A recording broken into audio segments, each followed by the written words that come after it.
Welcome to the Faith and Feelings podcast.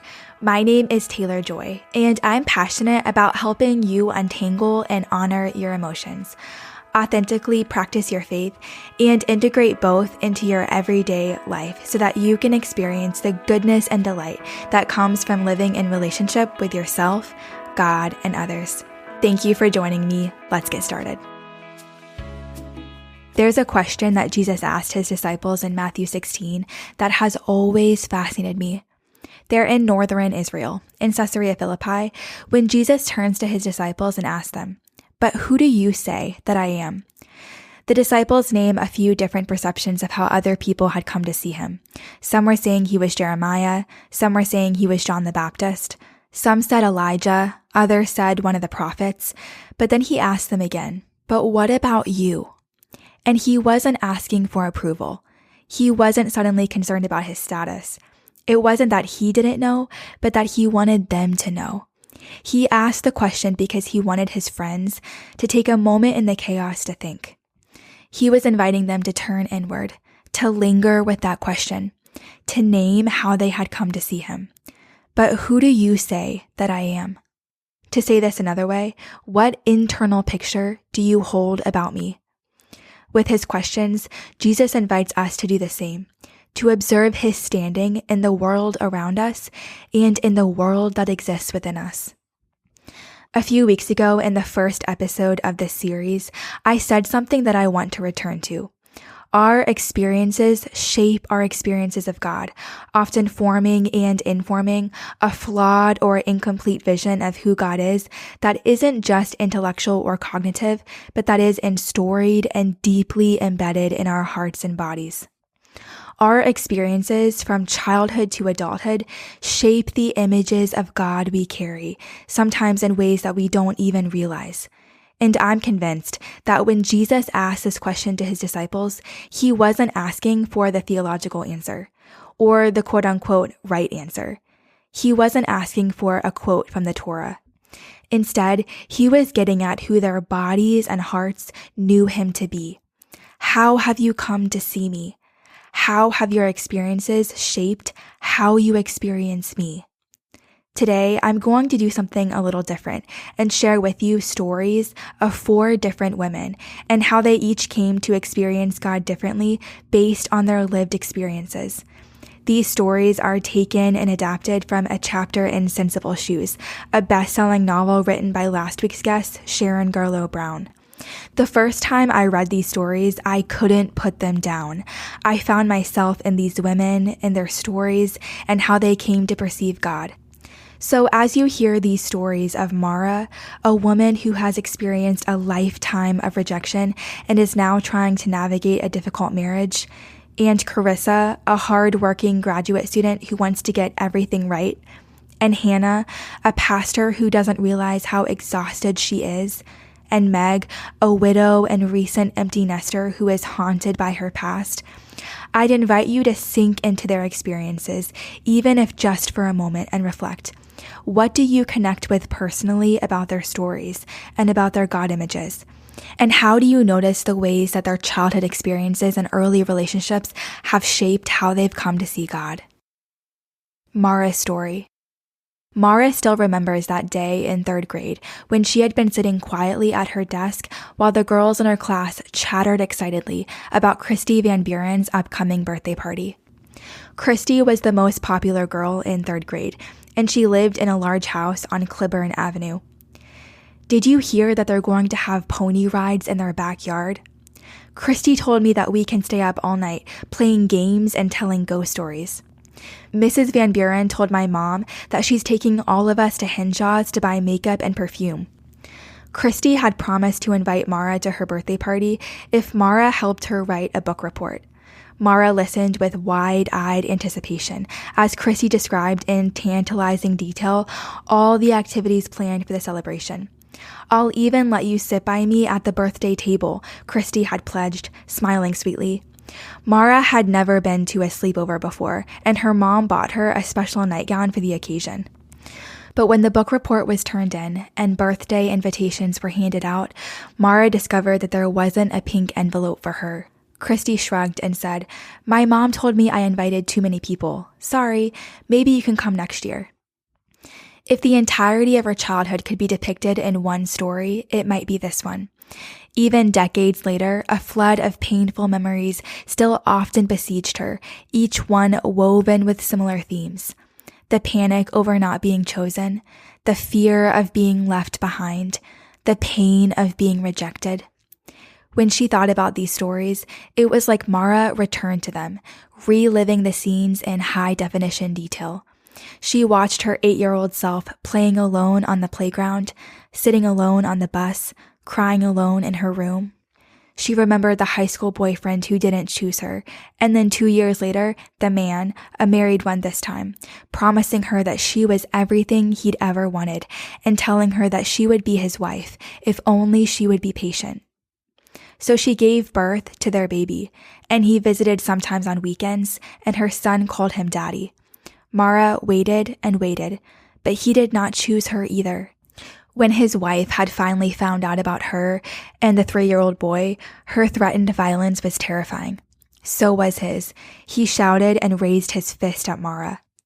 She remembered taking her son to a shelter where people with kind faces and gentle eyes gave them a safe place to stay and food to eat.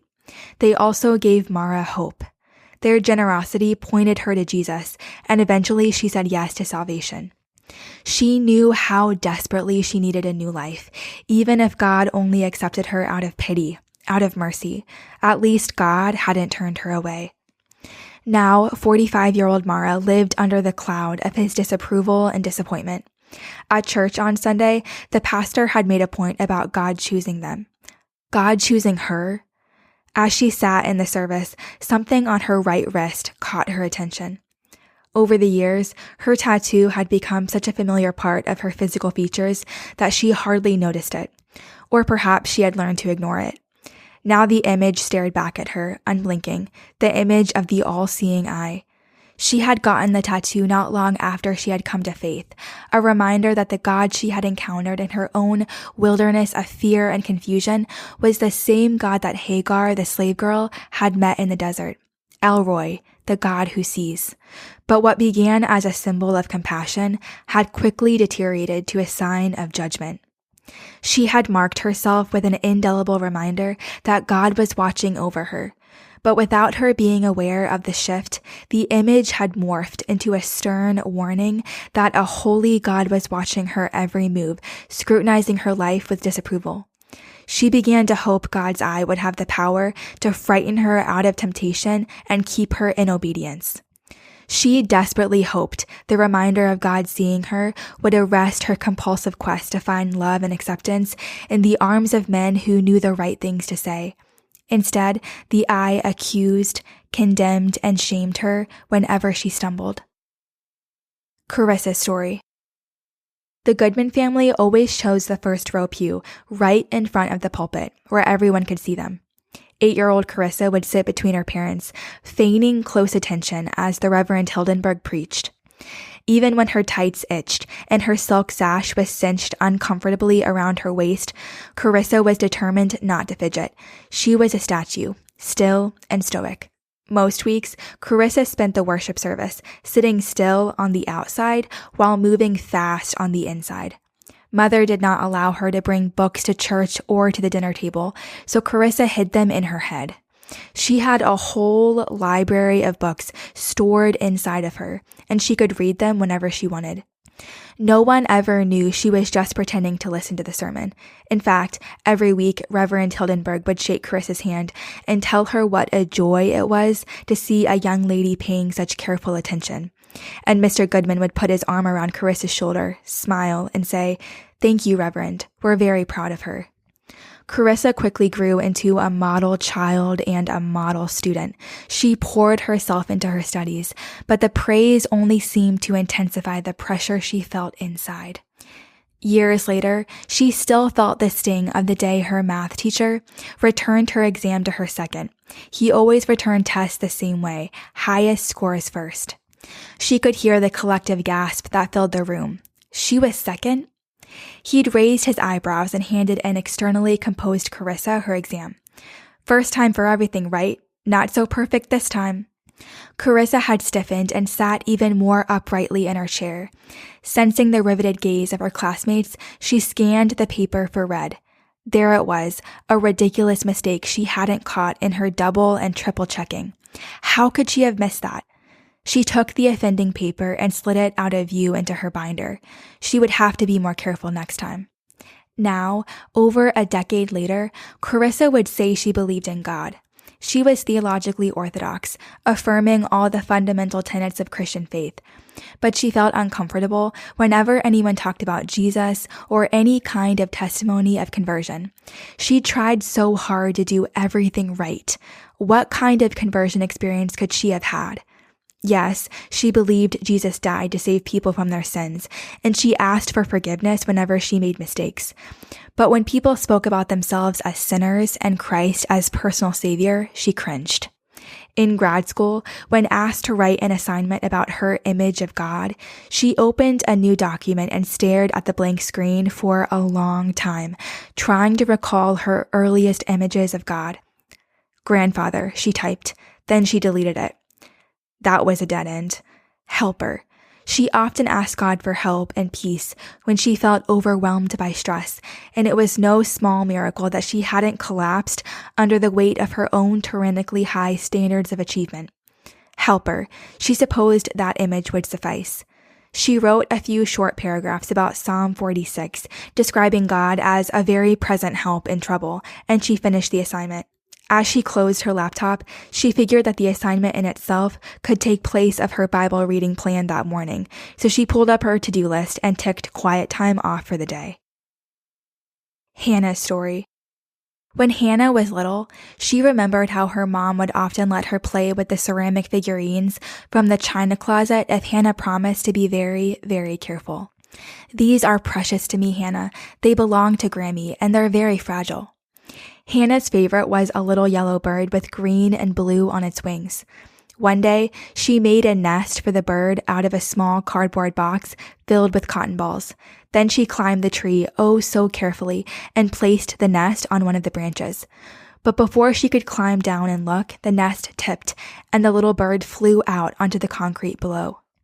When her dad found her, she was hiding behind the tree, rocking the shattered bird and crying. He took her in his arms and told her not to worry. He could fix the bird good as new, and no one would ever know it had broken. Hannah stopped sniffling and handed over the bird. Dad was right. When he was done fixing it, it was good as new. She could hardly even see the cracks. In fact, if you didn't know that they were there, you wouldn't see them at all. Now, while on sabbatical from over 15 years of vocational ministry, Hannah felt lost and disoriented. She couldn't stop thinking about the conversation she had had with the lead pastor of her church before stepping away from ministry for the first time. His words kept replaying in her mind. I see warning signs that you've wrapped your whole identity around serving and being busy. Even now, I'm hearing this compulsive desire to be useful, to be needed. It's not good, Hannah. All she'd ever wanted to be was a faithful servant, nothing more. She'd spent the last 15 years pouring out her life for the church because that's what she felt called to do. She was called to be obedient and faithful. She wanted so much to please God, to hear the words, "Well done, good and faithful servant." For years, she'd considered it a blessing that she hadn't had family because the church had required every last ounce of her energy. But as she sat alone, fighting against all that had begun to surface internally in this season of deafening quiet, she began to realize that her first image of God had died a long time ago, and she hadn't even known it. Her first image of God was the Father who fixed things. Like her dad, nobody could fix things like him. There wasn't anything her dad couldn't fix. Until everything in her family had imploded, and she realized that even Dad couldn't fix it. Dad didn't have the power to make it all better. That's when she started looking to God to fix broken things. And slowly, ever so slowly, God mended things. And she had trusted him, and she had watched him heal, fix, and mend so many things that she came to believe that there was nothing he couldn't do. He was her heavenly Father who faithfully fixed broken things. That was her first image of him. But as she sat in the stillness, she began to weep. And she said what she had been longing to say to God for a long time. "But you don't fix things, Lord. You don't. I've watched young mothers die of breast cancer. I've buried children. I've wept with parents whose teenagers were killed by drunk drivers. I've sat with a front row view into their grief and disappointment with you." In the stillness, she began to feel the heaviness, like a physical weight of this heartbreak. The cumulative weight of other people's losses had steadily eroded her own hope and faith. And this sense of disappointment with God had arrived so quietly, she hadn't known it was there until she spoke it out loud. Meg's story. When Meg got home from first grade on a bright autumn day, the house was locked. She called and called for her mom, but there was no answer. Not knowing what to do, she sat down on the front porch steps and began to cry. Where was her mom? As long minutes ticked by, she became more and more frantic. Maybe something had happened to her. Maybe something terrible had happened, and she was never coming back. Like her dad, something terrible had happened to her dad, and Jesus had taken him to heaven. She cried harder. Just then, Mrs. Anderson, their next-door neighbor, arrived home. She came over and sat down next to Meg, putting her arm around her. "It's okay, honey," she said. "I'm sure she's coming home soon.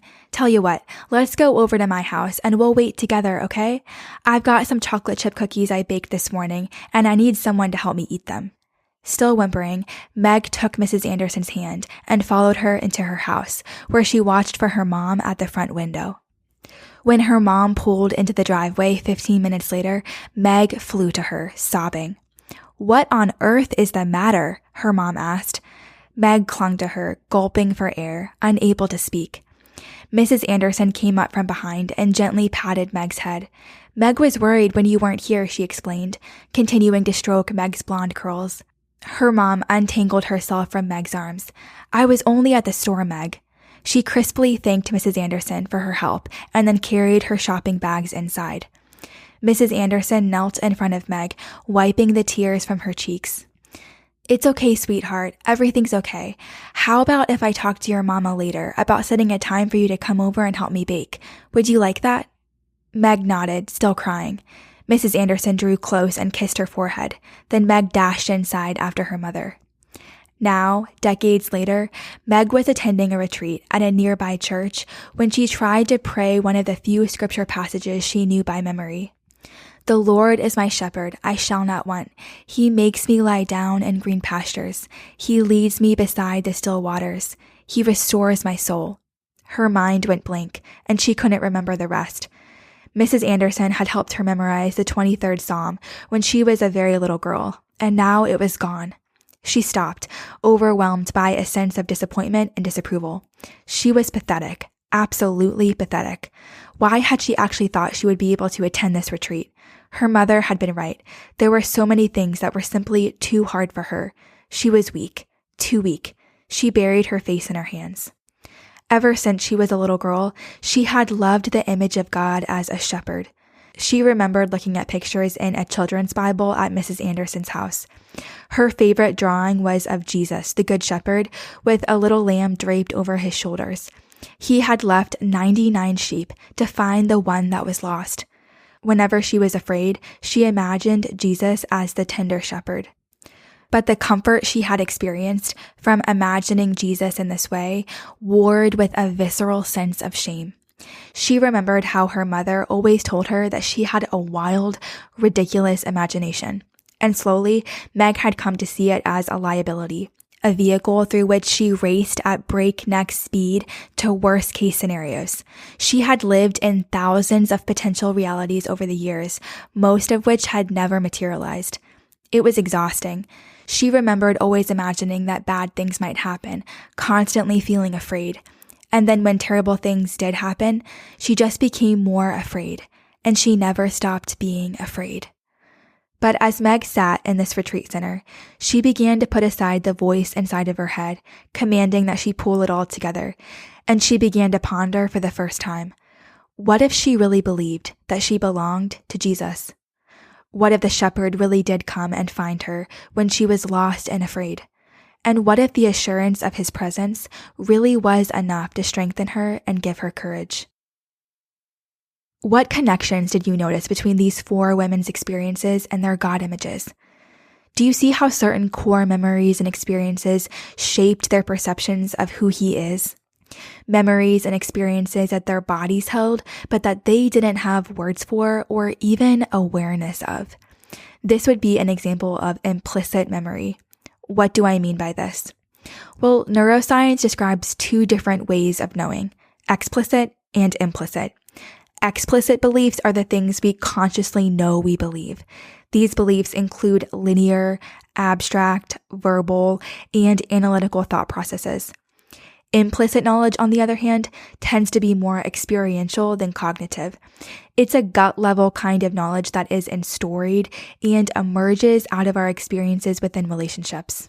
Interestingly, the templates and unconscious stories held by our implicit memory are what most strongly influences how we are with others and how we are with God. For example, many of us have had the experience of holding a positive or negative perception about someone even before knowing the person. Perhaps we know the person's name, and it reminds us of someone else we have known with a similar name, or we see a certain facial characteristic that reminds us of someone else. These implicit ways of knowing affect us, even without us deliberately deciding about the trustworthiness, safety, or character of another person.